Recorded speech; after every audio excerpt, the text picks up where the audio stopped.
Суеверия, которые не перестают удивлять. Слепая вера людей в ложь и шарлатанство, которая распространилась недавно, разбивает сердце. Речь идет о суеверии волос, найденные среди страниц Корана.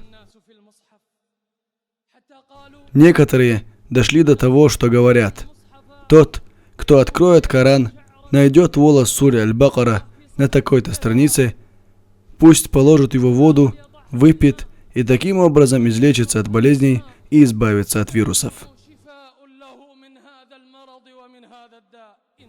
Мы принадлежим Аллаху и к Нему мы вернемся.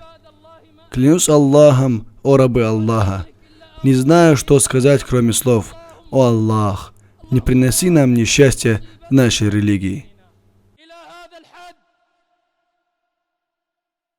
До какого невежества мы дошли, умма ислама? Поистине, Аллах не спаслал Коран, чтобы вывести людей из тьмы ко свету, чтобы вести людей по истинному пути, а не для следования суевериям.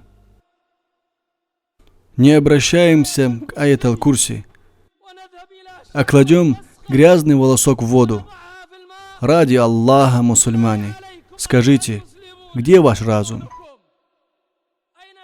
Где ваша религиозность? Где ваше убеждение? Где книга вашего Господа?